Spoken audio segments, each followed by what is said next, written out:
अस्सलाम वालेकुम। बिस्मिल्लाहिर्रहमानिर्रहीम। आज का जो हमारा लेक्चर है वो है 9th बायोलॉजी चैप्टर 1 और लेक्चर नंबर 4 हमारे पास है। लेक्चर नंबर 4 में हम डिस्कस करेंगे प्रोकैरियोटिक सेल और यूकैरियोटिक सेल। इसमें हम मवाजना करेंगे, डिफरेंशिएट करेंगे कि हमारे पास प्रोकैरियोटिक सेल क्या है और यूकैरियोटिक सेल क्या है। तो यहाँ पर हमारे पास जो वर्ड है प्रो का मतलब है बिफोर। कैरियोटिक का वर्ड निकला है कैरियोन, और जो कैरियोन का मतलब है न्यूक्लियस। तो सेल तो हम खुलिये को कहते हैं। अब इसका मतलब क्या हुआ? इसका मतलब ये हुआ कि ऐसा न्यूक्लियस से पहले वाली जो ज़िंदगी है या न्यूक्लियस से जो पहले वाले सेल थे उसको हम क्या कहते हैं? Prokaryotic cell. जबकि दूसरा वर्ड हमारे पास है यूकैरियोटिक सेल। तो यू का मतलब है हमारे पास, यू का मतलब है आफ्टर। कैरियोन का मतलब है न्यूक्लियस, मतलब न्यूक्लियस के बाद वाला सेल या न्यूक्लियस के बाद वाली ज़िंदगी, इसको हम क्या कहते हैं? प्रोकैरियोटिक सेल हम इसको कहते हैं। अब कुछ किताबों में ये भी कहा गया है, कुछ किताबों में ये भी लिखा गया है कि प्रो का वर्ड है झूठा और यू का मतलब है सच्चा। इसका हम ये भी देखेंगे कि झूठे और सच्चे का भी यहाँ से क्या कंसेप्ट है और क्या मतलब है इसका। तो सबसे पहले हम पॉइंट की तरफ आते हैं। इसमें जो सबसे पहला पॉइंट है, they have no clear nucleus.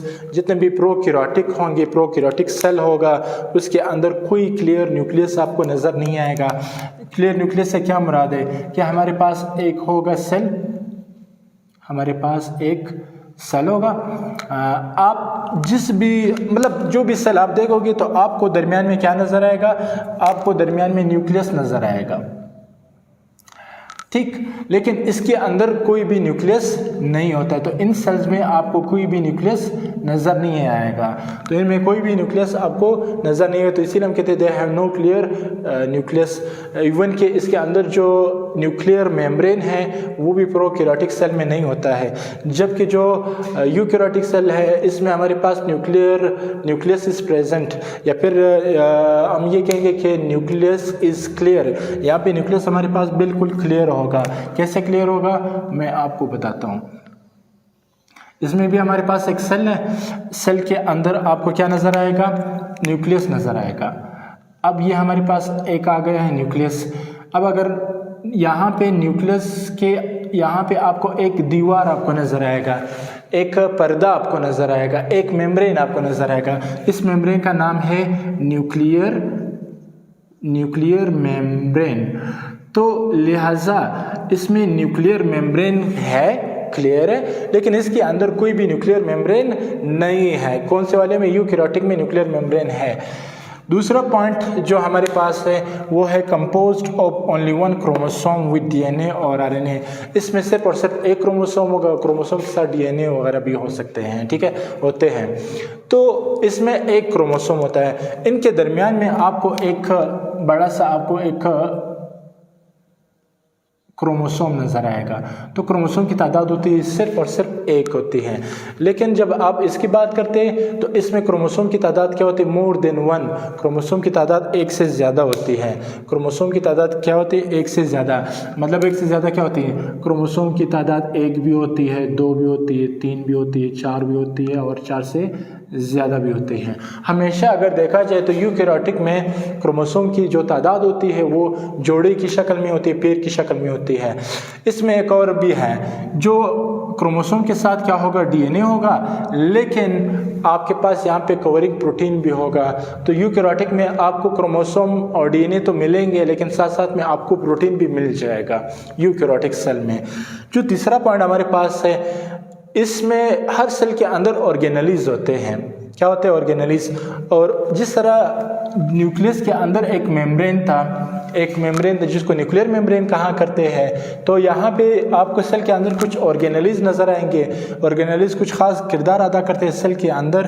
तो वो ऑर्गेनेलिज के अंदर जो मेम्ब्रेन है आपको वो नज़र नहीं आएगा। तो लिहाजा जो प्रोकैरियोटिक सेल है इसमें आपको कोई भी ऑर्गेनेलिज का मेम्ब्रेन और ऑर्गेनेलिज का पर्दा आपको बिल्कुल भी नज़र नहीं आएगा। प्रोकैरियोटिक सेल में एब्सेंट होते हैं। इसमें आपको जितने भी ऑर्गेनेलिज हैं अक्सर ऑर्गेनेलिज में आपको क्या नज़र आएगा, आपको बिल्कुल एक पर्दा नज़र आएगा। जैसे माइटोकॉन्ड्रिया का क्या होता है, उसका भी एक मेम्ब्रेन होता है, तो बाकियों का भी क्या होगा, मेम्ब्रेन। जिस तरह न्यूक्लियर मेम्ब्रेन भी आपको यहाँ पे नज़र आ रहा है। इससे जो अगला पॉइंट है, ये जितने भी सेल होंगे प्रोकैरियोटिक के जितने भी सेल होंगे ये साइज़ में छोटे होंगे। इसका साइज़ क्या होगा, छोटा होगा, स्मॉल साइज़ का होगा। दूसरी बात, जो यूकैरियोटिक सेल होगा वो as compare to prokaryotic cell वो बड़ा होगा। तो वो साइज में क्या होगा, लार्ज साइज सेल्स। इनके सेल्स क्या होते हैं, प्रोकैरियोटिक सेल से क्या होंगे, आपको बड़े नजर आएंगे। अब एक और चीज़, इसके अंदर राइबोसोम है, ठीक है, उसके अंदर भी राइबोसोम है। राइबोसोम एक ऑर्गेनेली है। इनका जो राइबोसोम है वो 70S है। जो यूकैरियोटिक का जो सेल है उसके अंदर भी राइबोसोम है, लेकिन वो आपको नजर आएगा 80S। 70S जो राइबोसोम है वो छोटा होता है और जो 80S राइबोसोम होता है वो बड़ा होता है साइज के लिहाज से। राइबोसोम्स को हम कहते हैं कि they are the factory of proteins. ये क्या करते हैं, ये प्रोटीन्स बनाने का किरदार अदा करते हैं और क्या करते हैं, प्रोटीन बनाते हैं राइबोसोम्स। अगला पॉइंट जो है, cell division occurs through binary fission. इसमें ये होगा कि सेल डिवीजन जो होता है वो बाइनरी फिजन के ज़रिए होगा। फ़र्ज़ करें कि कैसे बाइनरी फिजन के ज़रिए होगा। आपके पास जैसे यहाँ पर हमारे पास है एक बैक्टीरिया, ये हमारे पास है एक बैक्टीरिया हमारे पास है। बैक्टीरिया के अंदर हमने ये देखा था कि एक क्रोमोसोम होता है, क्लियर। यही बैक्टीरिया क्या हो जाएगा, 1 से 2 में डिवाइड हो जाएगा, 1 से 2 में तकसीम हो जाएगा। ये हुआ एक बैक्टीरिया और ये हो गई हमारे पास अगली बैक्टीरिया। तो एक बैक्टीरिया से कितने बैक्टीरिया हमारे पास बने, 2 बैक्टीरिया हमारे पास बन गए। तभी हम कहते हैं कि cell division occurs through binary fission. इसमें सेल खुद को डिवाइड करेगा, तकसीम करेगा, कितने से, 1 से 2 में। तो इस प्रोसेस को हम क्या कहते हैं, बाइनरी फिजन। बाय मतलब 2, तो इसका जो सेल है वो 1 से 2 में तकसीम हो जाएगा। लेकिन इसमें चेंज है, इसमें क्या होता है, इसमें मियोसिस होता है। इसमें भी सेल डिवाइड ज़रूर होगा, लेकिन वो किस प्रोसेस के ज़रिए होगा, वो होगा मियोसिस प्रोसेस के ज़रिए होगा। कैसे, मैं आपको एक एग्जाम्पल बताता हूँ। इसमें आपके पास होगा एक सेल, ये हमारे पास कौन सा सेल है, एक यूकैरियोटिक सेल है। सेल क्या पहले क्या हो जाएगा, 1 से 2 में क्या हो जाएगा, डिवाइड हो जाएगा, तकसीम हो जाएगा 1 से 2 सेल में। तो ये हमारे पास आ गए मजीद 2 सेल। इसके बाद मियोसिस में एक ऐसा प्रोसेस होता है कि एक बार और सेल क्या हो जाएगा, डिवाइड हो जाएगा, तकसीम हो जाएगा 1 से 2 में। ये होगा 1, ये हो गया 2। यही जो अगला सेल है ये भी क्या हो जाएगा, तकसीम होकर मज़ीद जाके डिवाइड हो जाएगा, 2 सेल बनाएगा मियोसिस के प्रोसेस के ज़रिए। तो मियोसिस का प्रोसेस क्या होता है, इसमें आपको 4 सेल मिलेंगे, 4 बच्चे जिसको हम कहते हैं, सेल के 4 बचेंगे जिसको हम कहते हैं डॉटर सेल्स। और ये आपके पास क्या है, पेरेंट सेल है। तो यहाँ पर भी हमारे पास पेरेंट सेल था जिससे क्या हुआ, बाइनरी फिजन में 2, और उधर हमारे पास कितने आ जाएंगे, 4 आ जाएंगे। यहाँ पे अगला पॉइंट हमारे पास क्या है, इसमें क्या है, रिस्पायरेशन अकर्स थ्रू मेसोसोम्स। इसमें क्या होता है, इसमें जो रिस्पायरेशन होता है वो मेसोसोम्स के जरिए होगा। इसमें आपको एक स्पेसिफिक ऑर्गेनेली मिलेगी, किसके अंदर, बैक्टीरिया वगैरह के अंदर आपको एक स्पेसिफिक ऑर्गेनेली मिलेगी। और ये ऑर्गेनेली वो वाहिद ऑर्गेनेली है प्रोकैरियोट्स के अंदर जिसके पास अपना न्यूक्लियर, इसके पास अपना एक मेम्ब्रेन भी होता है, क्लियर। तो ये इस शेप का होता है, ये वाला। इसका अगर आप शेप देखें,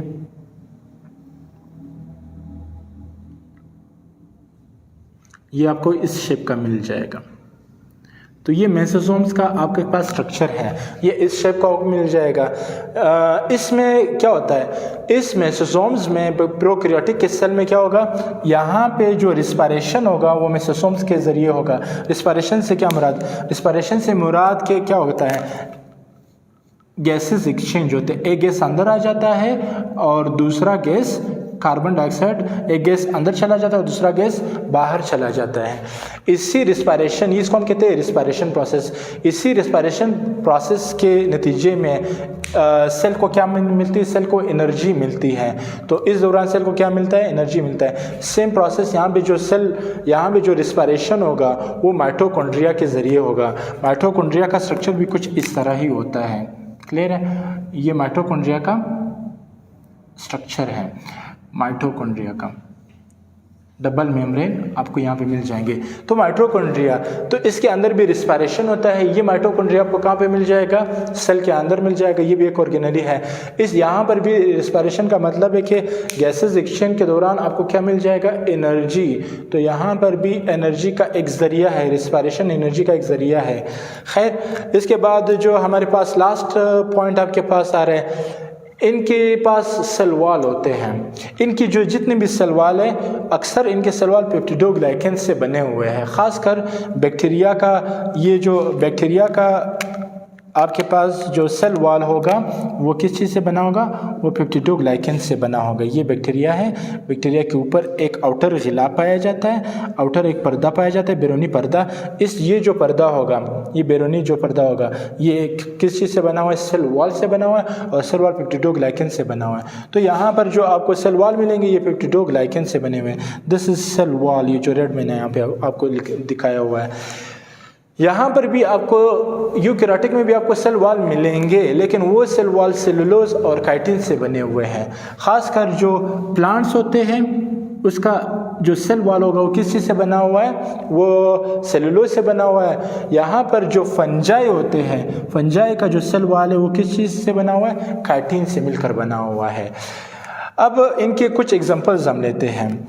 यहाँ पर जो हमारे पास प्रोकैरियोटिक है, प्रोकैरियोटिक सेल्स जो होते हैं, इनका जो एग्जांपल है वो कौन से जानदार इसमें आते हैं, इसमें बैक्टीरिया और साइनोबैक्टीरिया आते हैं। बैक्टीरिया और साइनोबैक्टीरिया की जितने भी जानदार वो सारे यूकैरियोटिक सेल में आते हैं। और इसके एग्जांपल है एनिमल, प्लांट सेल और fungi cell and algae cells. एक लास्ट पॉइंट अगर मैं आपको इन दोनों का बता दूं, जितने भी प्रोकैरियोटिक ऑर्गेनिजम्स होते हैं, सारे के सारे प्रोकैरियोटिक ऑर्गेनिज्म यूनिसेलुलर होते हैं, मतलब एक सेल पर मुश्तमिल होते हैं, एक खुलिया पर मुश्तमिल होते हैं, जो कि यूकैरियोटिक सेल्स होते हैं। या तो ये यूनिसेलुलर भी हो सकते हैं जैसे कि अमीबा वगैरह, और ये एक से भी ज़्यादा भी होते हैं, मल्टी सेलुलर भी होते हैं, मतलब दो से ज़्यादा सेल भी हो सकते हैं। आज के लेक्चर के लिए खुदा हाफिज़।